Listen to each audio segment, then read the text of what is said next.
जैसा कि आप सब जानते हैं कि दिल्ली में 24 घंटे बिजली देना और फ्री बिजली देना अरविंद केजरीवाल जी की सरकार का ना सिर्फ वादा है बल्कि एक ऐसा वादा है जो लगातार 9 साल से हम पूरा करते आ रहे हैं।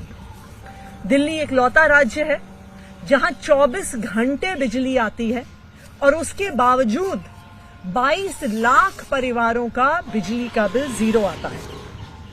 जैसा कि आप जानते हैं कि अरविंद केजरीवाल जी की सरकार की कोई ऐसी पॉलिसी नहीं है जिसको हमारे विरोधी रोकने की कोशिश नहीं करते।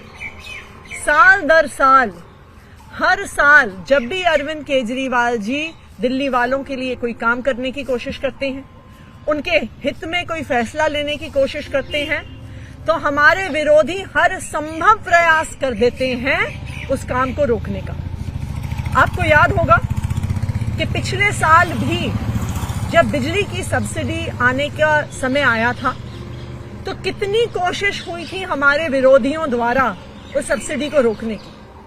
एक समय तो ऐसा भी आया था जब हमें ये घोषणा करनी पड़ी थी कि आज के बाद जीरो बिजली बिल समाप्त हो जाएंगे। इस साल भी पिछले 1 महीने से लगातार इन लोगों ने हर संभव प्रयास कर लिया कि आने वाले वर्ष 2024-25 में दिल्ली वालों का जीरो बिजली का बिल ना आए और किसी तरह से केजरीवाल सरकार की सब्सिडी रुक जाए। इन्होंने अफसरों को बुलाया, अफसरों को धमकाया, पूरी कोशिश कर ली कि दिल्ली वालों के जीरो बिजली के बिल रुक जाए। लेकिन जैसा कि आप सब जानते हैं कि अरविंद केजरीवाल जी ने जब एक बार दिल्ली के लोगों को वादा कर दिया तो फिर उन्हें जो भी करना पड़े, जितना भी संघर्ष करना पड़े, जिसके आगे हाथ जोड़ना पड़े, जिससे लड़ाई करनी पड़े, कुछ भी करना पड़े, अरविंद केजरीवाल जी दिल्ली वालों को अपना वादा पूरा करके रहते।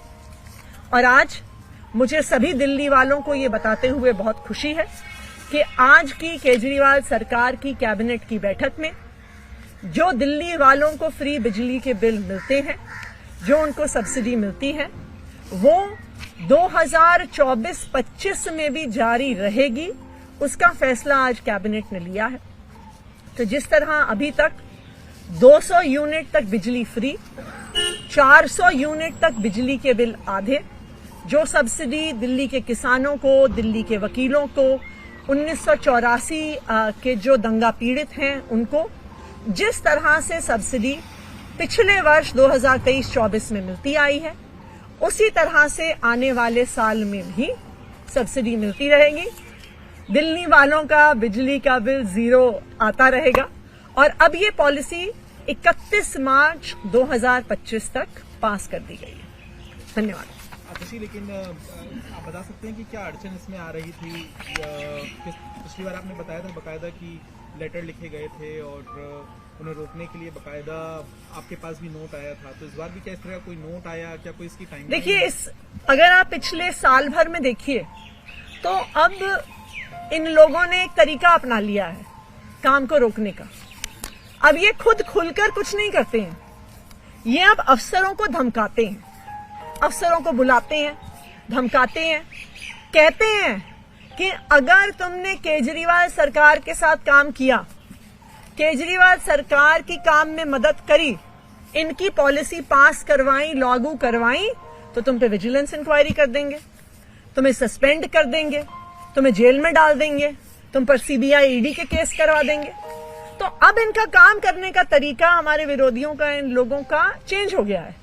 पहले ये हम पे खुल के वार करते थे, अब ये खुल के वार नहीं करते हैं, ये अफसरों के माध्यम से काम को रोकने की कोशिश करते हैं। लेकिन जैसा आप सब जानते हैं, जो दिल्ली वालों को अरविंद केजरीवाल जी वादा करते हैं वो उस वादे को पूरा करके दिखाते हैं। मैम, कितनी लोगों को इसका लाभ मिलेगा? क्या उनकी संख्या बढ़ी है और इसके ऊपर सब्सिडी के ऊपर सरकार के ऊपर कितनी? देखिए, सरकार के ऊपर तकरीबन 3,500 करोड़ का सालाना वहन होता है। जो एक्चुअल अमाउंट है वो तो कंजम्पशन बेस्ड डिपेंड करता है। अप टू 200 यूनिट्स बिजली बिल्कुल फ्री होती है। 200 से 400 यूनिट में आपको 50% की सब्सिडी मिलती है। जो किसान होते हैं उनको सब्सिडी मिलती है, लॉयर्स चेंबर्स में मिलती है, 1984 के दंगा पीड़ितों को मिलती है।